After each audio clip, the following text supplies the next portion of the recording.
In the midst, we talked a little bit earlier today on the show already about, Paramount trying to make bids for Warner Brothers. We talked on the show the other day about Warner Brothers has basically come out and said straight up, we are for sale. Whether we're going to sell as one whole company or whether we're going to split our company up first, we're for sale. We're taking offers. Now, one of the things that David Zaslav said in that comment that was really interesting, got a lot of us talking, was the fact that he said multiple parties have called and started discussions. Well, now we know from a report from CNBC Business that one of those companies, give them a call, say, hey, sup, girl, was Netflix. Netflix has given them a call. It's happened. I mean, this is on record now. It's happened. They called Warner Brothers to inquire with their interests and stuff like that. Now, something very important needs to be pointed out here. And that is that Netflix is not at all interested in the television networks that Warner Brothers is carrying. He actually, Ted Sarandos, put out a comment saying, we have no interest in owning legacy media networks. We have no interest in that whatsoever. And, Rob, if you remember, that's one of the things that we talked about the other day is that I said on this show, Rob, that I kind of believe that we're not going to see Warner Brothers sell until they go through with their plan to split the company in two. On one side is all their networks, their legacy networks. On the other side is Warner Brothers Studios and HBO Max. Because if you have a company that's just Warner Brothers Studio and HBO Max, what I say on the show, I said you're going to have a whole lot more suitors that might start lining up because Amazon ain't interested in the television networks. Apple isn't interested in the television networks. And Netflix certainly ain't interested in owning TNT. But they would be interested in owning all the IP, the lot, the studio, all that kind of stuff. They'd be interested in that. And if Warner Brothers really wanted to start a bidding war, well, that's where they got to start. They start there. And it looks like that's what they're doing. So I think makes perfect sense. This makes perfect sense that Netflix. Now Ted Sarandos, I need to point out here, he's made some comments today that said, we're really more of a build it rather than buy it kind of company, and I still kind of prefer to do things that way. Well, that's kind of like saying, no, I'm not really interested in Susie. Really? Because you called Susie yesterday to ask her what she's doing Saturday night. Oh, no. And I was just curious. That's all. I'm not into Susie. Yeah, you just called her. Yeah, you already called Warner Brothers, Ted. You already called them and started kicking the tires. So I get it. He's playing it cool. It's fine. So look, I completely understand why Netflix would want it. Again, all the IP, the legendary studio lot, all the things that come along with it, really tripling down their market dominance by taking over something like HBO and all the stuff that comes with that.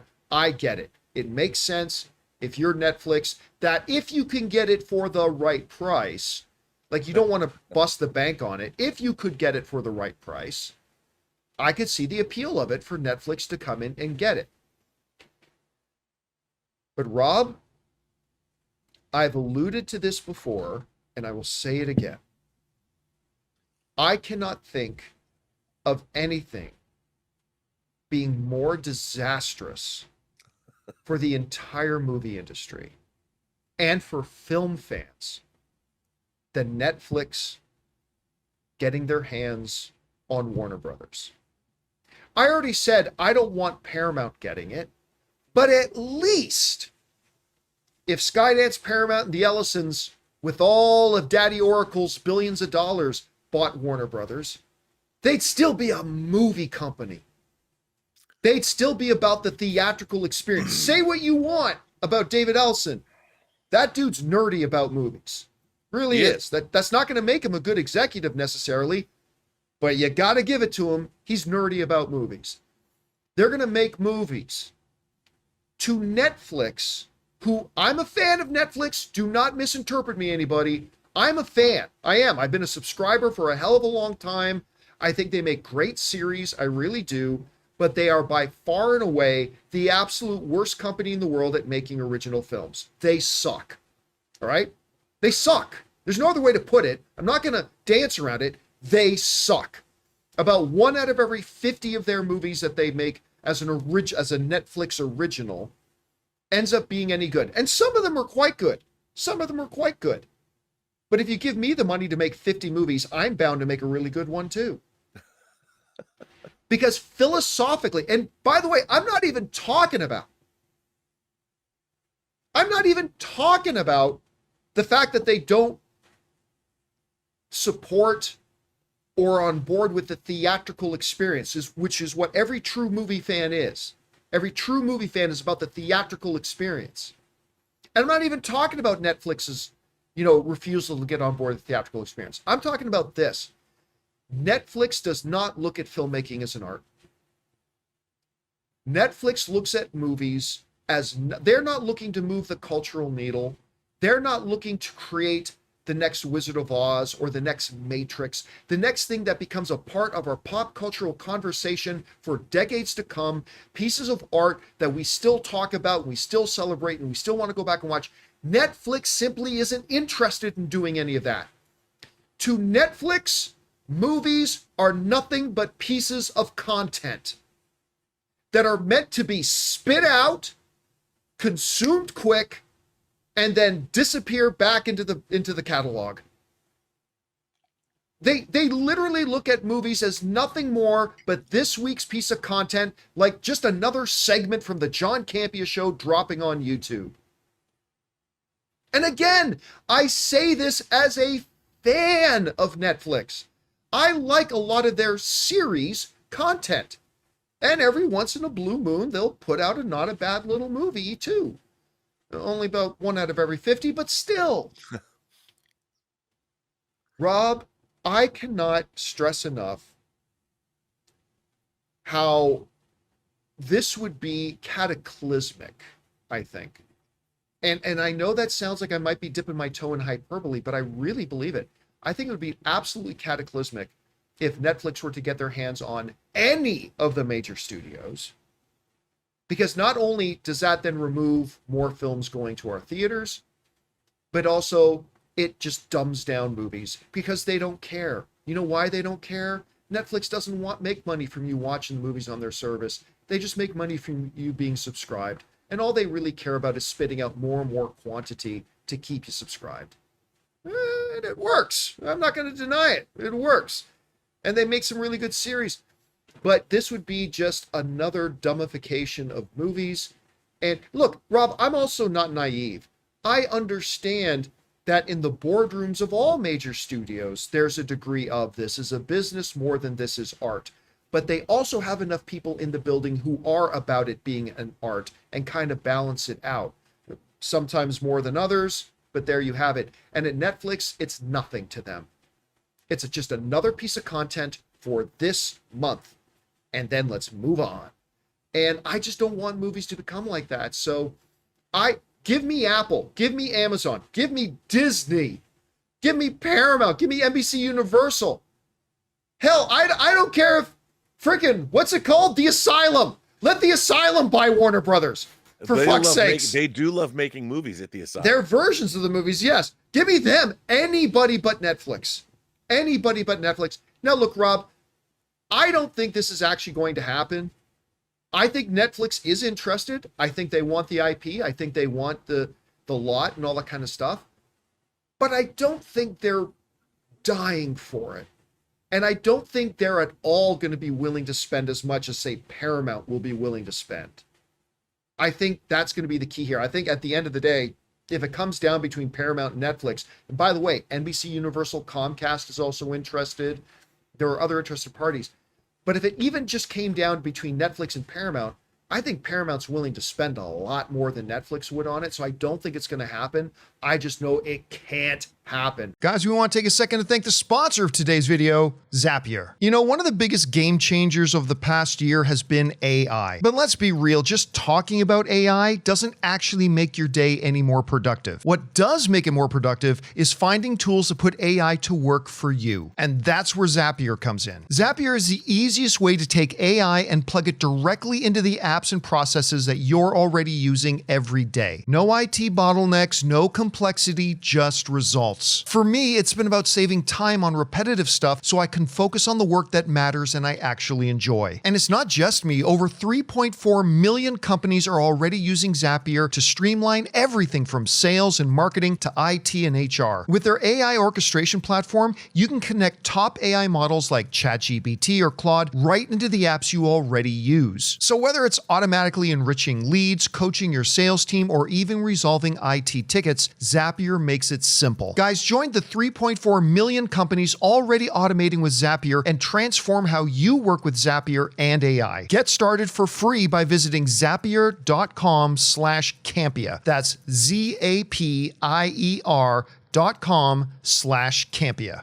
Anyway, Rob, you saw these reports. What do you make of all this? Well, like you, look, we've heard how Netflix makes things and they use analytics to tell them what people want to see, which means they want to see amalgamations of things they've already seen. Yeah, and then they think, make the cheapest version possible they can of that thing and spit it out. Absolutely. And at the end of the day, you're going to have a certain amount of subscribers that are just going to watch the new thing that shows up, which means that philosophically, they're not really interested in telling great stories. What they're interested in doing, like you pointed out, is making analytics-driven entertainment that will never be original, will never be as thought-provoking as it could, and is designed to appeal to the middle-of-the-road consumer. And that is the antithesis of what making great stories are all about. And look, you'll get new movies, but you'll get a lot of mediocre movies that feel like other movies that were better. And that's what we've seen on Netflix a lot. And that's also, it absolves them of responsibility because then they're like, well, it's the analytics. We're just doing what the analytics told us to do.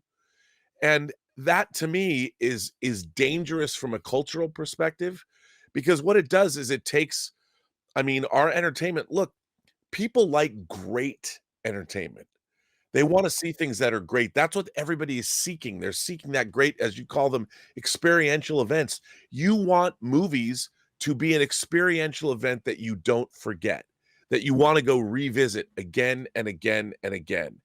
And if we're just destined to have our civilization descend into, well, middle of the road mediocrity, eventually that's not a winning business proposition. Wouldn't you rather have a channel full of experiential events that people love, that they can't get enough of, rather than just have a place to just fritter away your hours because you've got an extra 90 minutes before someone comes home and you have to make dinner? I mean, what does that say? And how is that a sustainable business model? As we can tell you, and we've told you a million times, the better the movie in the theatrical environment, the better off it is on a streaming service. Yep. The better you provide an audience that experiential event, the more times they'll come back to your streamer and watch it over and over again. And they'll willingly not just pay for their subscription, they'll give you a few extra bucks when you up those prices because you've given them great experience after great experience. And that's not what Netflix's business model is. So for them to buy a studio whose lifeblood depends on giving you a great experiential event in the movie theaters, well then, you're diametrically opposed. Your businesses are not the same. You might be making the same product, but the reason and the final product is not the same. Yeah, and you know, you and I talked the other day about this. Look, the reality is today, Warner Brothers is in a much healthier place, a much more successful place than it was when Discovery first bought them. Like when they were still under the ownership of AT&T, the entire studio, the entire company was on death's door. Yeah. Today, it's in a much better place. They just set the record, of course, this year for most released movies in a row, breaking $40 million. I think they broke it with 6, then they broke it again with 7 films in a row that did that. They're in a much better place that has now all these potential suitors coming to them and looking at them. And again, I could understand why that would be appealing to Netflix. Let me play devil's advocate now for a second, Rob. Uh-oh. Because I just went on about why I hate the idea of Netflix getting their hands on Warner Brothers. But okay, let me play devil's advocate for a second. Is there a potential positive here? I don't think so, but let's explore it for a second. You know, Ted Sarandos, the boss over at Netflix, he has said historically, we don't do theatrical. Okay, yeah, he said that. But you know, in the last couple of years, since he said that all the time, we saw Glass Onion get a bit of a theatrical release. We've seen more and more of their catalogs getting theatrical releases. K-pop Demon Hunters is going back into theaters again. Stranger Things, they just said their series finale is actually going to be released theatrically. We know his new Lion, Witch, and the Wardrobe movie that they're going to be doing over there is going to be getting IMAX theatrical release. We now know that the third film in the Knives Out series is going to get a little bit of a theatrical release. We have seen over the last couple of years that Netflix, little bit by little bit by little bit, have been toying and experimenting with a theatrical model in little steps.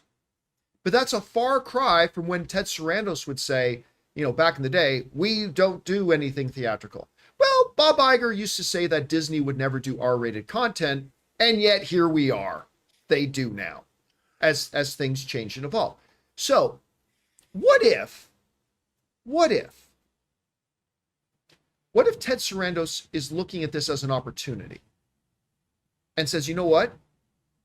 We'll buy Warner Brothers and we'll keep Warner Brothers intact, and they will continue to be Warner Brothers. Mike DeLuca and Pam Abdi will still be the heads of the studio, and we'll own it, much like Fox, or much like Disney owns Pixar, Disney owns Lucasfilm, or Disney owns whatever. We'll own it. And that can be our theatrical arm. And we, in Netflix proper, will continue to be streaming exclusive. There's a possibility here that maybe Ted Sarandos looks at this as a way of, hey, we can make theatrical movies and yet not make theatrical movies. Yeah, we own Warner Brothers, but that's Warner Brothers is putting out all these movies in theaters. At Netflix proper, we just put them out on streaming. Now, look, for the record, I do not think that's what's happening here. I'm just trying to be optimistic. I'm trying to look at a potential bright side that maybe this is a, you know, to quote an old Bible story, this is Ted Sandros's, Saul on the road to Damascus moment. Where it's like, oh, wait, I can keep my promise of making Netflix only for streaming, but yet we can still be in charge of making movies for theaters by Warner Brothers. Again, I don't think that's really what's happening, but that's just me being optimistic. I don't know. Rob, do you see any potential there for something like that? Look, hope springs eternal, John, but not really. I mean, because that isn't their business model necessarily. I mean, look, I don't know why it isn't. I've been perplexed by the fact that they took the Knives Out thing. Shows me that Netflix, their thinking is so strange. Knives Out made what, 350 million worldwide. They go in and they drop 450 million to make 2 movies. And I would have thought, here's a viable theatrical franchise that you've taken over. Yeah. You've got the potential with the love that the first film got, with a proper advertising budget and putting it out theatrically. That could have been a $500 million theatrical win worldwide. That immediately absolves, it takes your debt away. The 450 million you paid to get 2 movies, with 1 movie you've got paid back, and you've upped the value of that sequel of Glass Onion because it did well theatrically. They didn't do that. They had some fakakta half-assed 1 week in theaters, 700 theaters or whatever. I don't even know what that was, but it wasn't what they should have done, and now they're going to do kind of the same thing with Wake Up Dead Man, when apparently everyone who's seen that movie loves it. That could have been, their Return of the King of the Knives Out franchise and made a ton of money. And I don't understand. Like, I get their business model, but that doesn't mean with these outlier movies they can't try, I don't know, the tried and true method of releasing something theatrically with a big marketing budget and make that money back. I just don't understand why they're so eager to spend hundreds of millions of dollars and not get it back theatrically first. I just don't get it. It's not, how is that going to affect their analytics and business model? I don't know. But I think that they'll do the same thing if they bought Warner Brothers. We don't need theatrical. By the way, this has to be addressed. This elephant in the room has to be addressed. And I feel dirty just that I even have to talk about this. Bring in the filthy.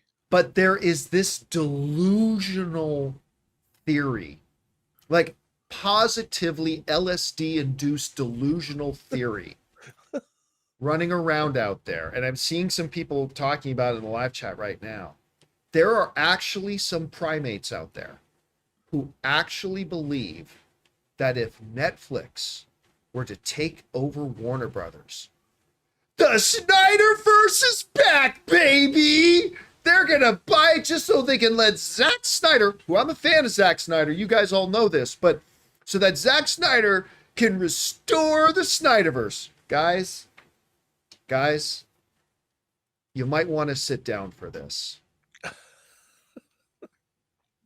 But there is no chance in hell that Netflix would hand it back over to Zack Snyder. They never would have.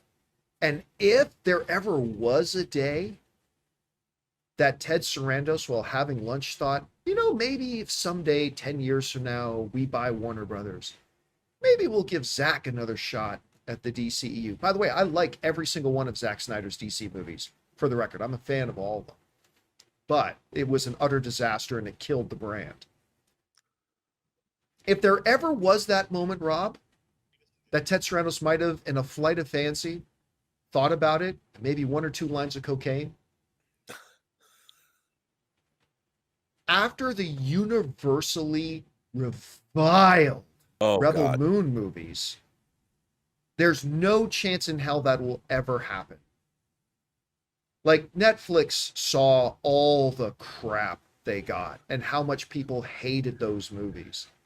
And again, take out the Rebel Moon movies, take those out.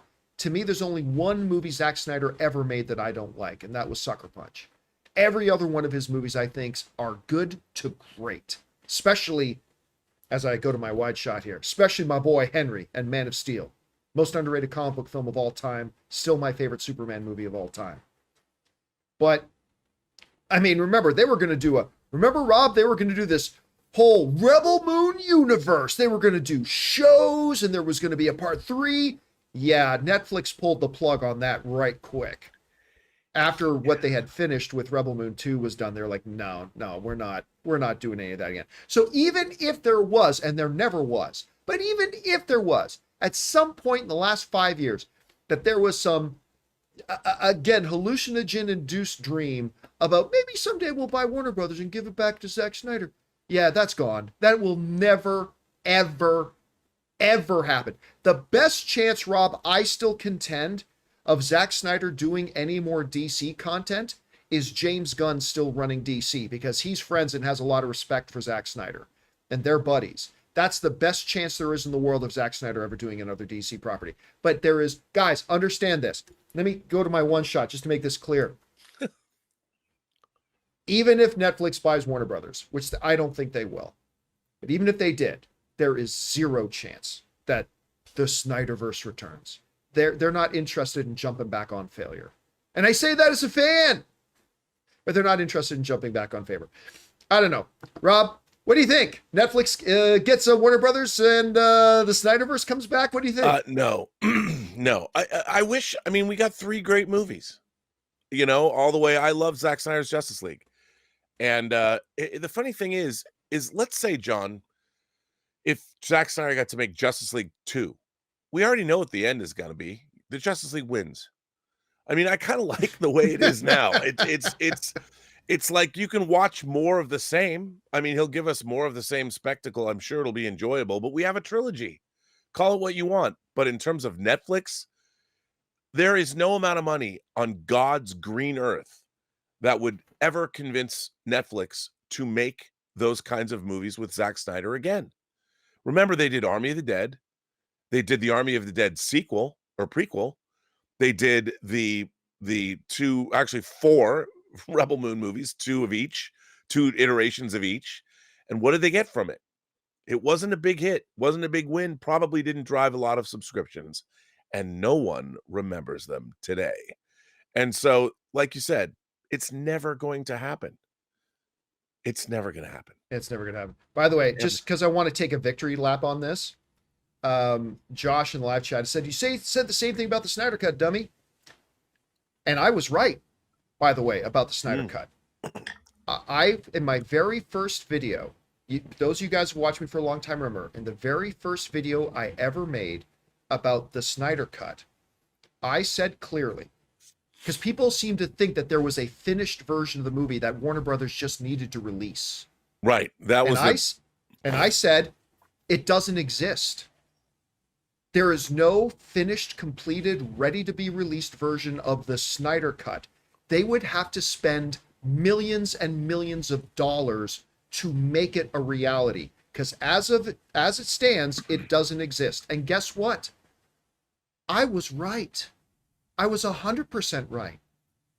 Because when HBO Max decided to make the Snyder Cut, they had to spend $70 million to make it a reality. I was right the whole time. I've got to chime in. I said from the beginning. I got to chime in with you because on your show, I believe it was November. Was it? I don't remember. It was November when they just announced HBO Max. And I was always saying the same thing that you were saying, but I was also adding that who's going to pay for this Snyder Cut? We're saying it needs millions of dollars, but there's nobody who's going to pay for it. And all the people kept telling us, no, it's ready. It's done. The Snyder Cut just needs to be released. It's ready to go. No. We kept saying, no, it's not. And I said with you, I speculated that now that there's going to be an HBO Max, there's a place, because it would be a direct to streaming movie, basically. Now with HBO Max, there's an entity that could pay for it.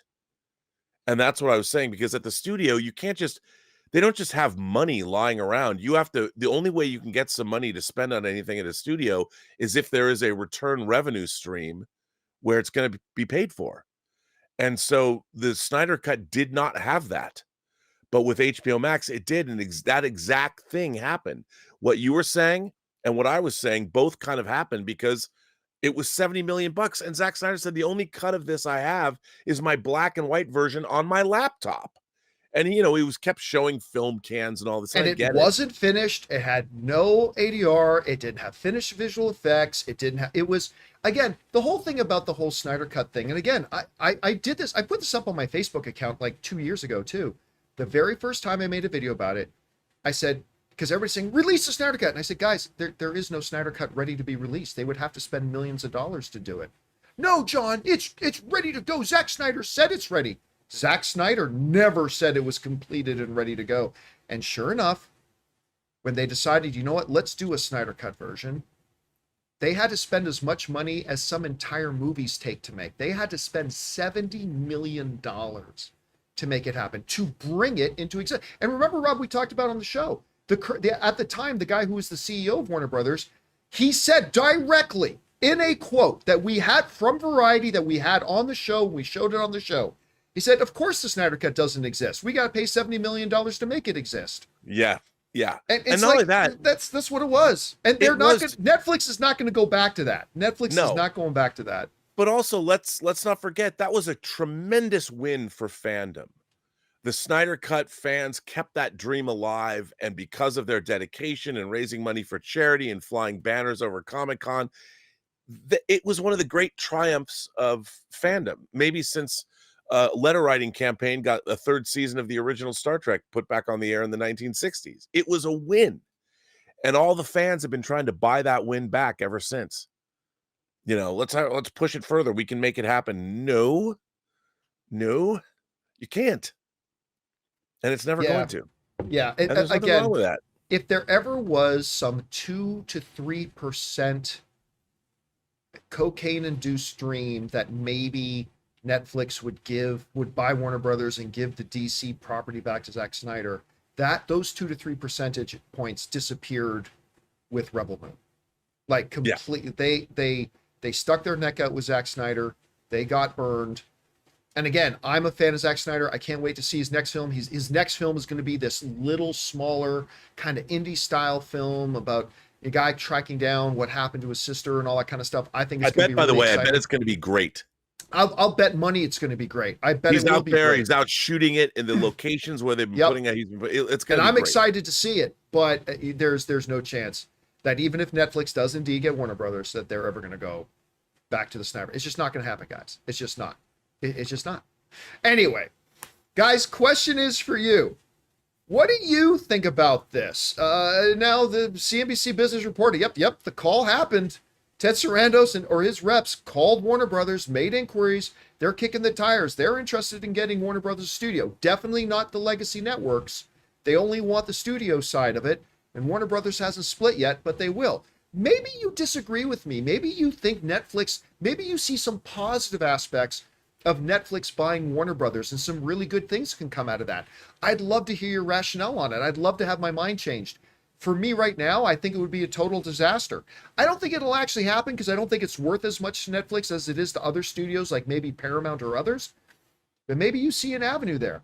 Whatever you guys think, jump down to the comment section below and let us know your thoughts. Hey guys, thanks so much for watching this video. Make sure you like the video, leave a comment, and subscribe to our channel. And don't forget, we have a daily podcast called the John Campea Show podcast, available on Apple Podcasts, Spotify, or your favorite podcasting app of choice. Go and subscribe to it today so it'll be there when you need it.